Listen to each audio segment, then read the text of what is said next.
সবচেয়ে পরিচিত, মানে আপনি পুলিশের মধ্যে লিওনেল মেসি, এর কারণ কি? এই কারণটা হচ্ছে যে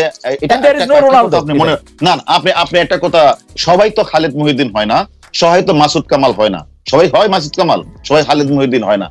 আমি হারুন আজকে 2001 সাল থেকে আপনি যেটা বলেছেন, আমি কেন আলোচনায় আসি, আমি 2001 সালে চাকরি করতে আসলাম। আসার পরে আমি হয়তো আমার ব্যক্তি জীবনে, আপনি জানেন আমি ছাত্র জীবনে সবাই কোনো না কোনো দল করতেই পারে, আমি একটা দলের সাথে সম্পৃক্ত ছিলাম। কিন্তু যখন আমি চাকরিতে আসলাম, আসার পরে আমার চাকরি থেকে আমাকে বিদায় করে দেওয়া হলো। আমার কি অপরাধ ছিল? আমি তো চাকরিটাই করতে পারলাম না। আমি 2008 সালে আবার চাকরিতে আসার পরে আমি ঢাকা শহরে যতগুলি গুরুত্বপূর্ণ ঘটনা আছে, প্রত্যেকটি ঘটনার সাথে কোনো না কোনো ভাবে আমি কাজ করেছি। কাজ করার কারণে আমি বিভিন্ন জায়গায় আমি আমার অবস্থান পরিষ্কার করেছি। মানুষ, আমি সাধারণ মানুষ, আমি খেতে খাওয়া মানুষ, আমার বাড়ি হলো গ্রামে, আমি হাওড় থেকে এসেছি। যেহেতু হাওড় থেকে এসেছি, আমি হাওড়ের জীবনযাত্রার সময় অবগত আছে। আমি প্রত্যেকটা গরিব মানুষ থেকে শুরু করে সকলের সাথে আমি মিশি এবং আমি আমার কথাগুলি পরিষ্কারভাবে কথা বলি, যার কারণে যত বড় ঘটনা ঘটে প্রত্যেকটি ঘটনার সাথে আমি সম্পৃক্ত হই এবং আমি কাজ করার চেষ্টা করি। সে কাজটা করতে গিয়ে আমি অনেকেরই উপকার করেছি, আবার অনেক সময় কারো উপকার করতে গিয়ে আবার কারো ক্ষতিও হয়েছে। এবং এমনও আছে 30 বছর 40 বছরের ঘটনা যেগুলো নিষ্পত্তি হচ্ছে না, আমি সেই ঘটনাগুলো নিষ্পত্তি করার চেষ্টা করেছি।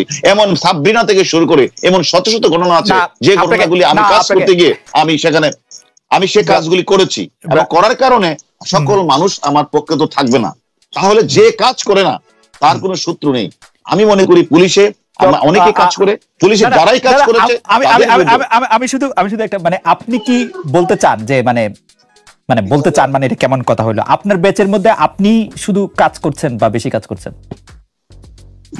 এটা অনেকে আছে ইন্ট্রোভার্ট, অনেকে এক্সট্রোভার্ট। আমি হয়তো কাজ করি, অনেকের সাথে আমি মিশি। আমি শেষ করি একটু। আমি কাজ করি শুধু না, আমি একদিকে আমি পুলিশ সার্ভিসের জেনারেল সেক্রেটারি ছিলাম, আমি আমার জেলার আমি প্রেসিডেন্ট ছিলাম অনেকদিন যাবত, এখনো আমি 6 জেলার সেক্রেটারি দায়িত্ব পালন করছি। বিভিন্ন সামাজিক অনুষ্ঠানে আমি যোগদান করি, বিভিন্ন কারণে বিভিন্ন সোসাইটির মাধ্যমে আমি সকলের সাথে ওয়েল নোন হিসেবে থাকতে চাই, যার কারণে আমাকে অত অন্যান্য অফিসারের চেয়ে অত বেশি আপনি অনুমতি দিলে আমি আমার প্রিয় বন্ধুকে আরেকটি শেষ প্রশ্ন করতে চাই, আপনি যদি অনুমতি দেন। সেই প্রশ্নটি হচ্ছে যে আপনি কি বর্তমান মহামান্য রাষ্ট্রপতির লোক? অনেক দর্শকের প্রশ্ন। হ্যাঁ, এই প্রশ্নটা আমি করতাম না। এটা উত্তরটা কি আমি দেব? জি, ছোট করে যদি দর্শক। আপনি ভালো কথা বলেছেন, আপনি একটা ভালো কথা বলেছেন। মহামান্য যে বর্তমান রাষ্ট্রপতি, ওনার বাড়ি হলো আমার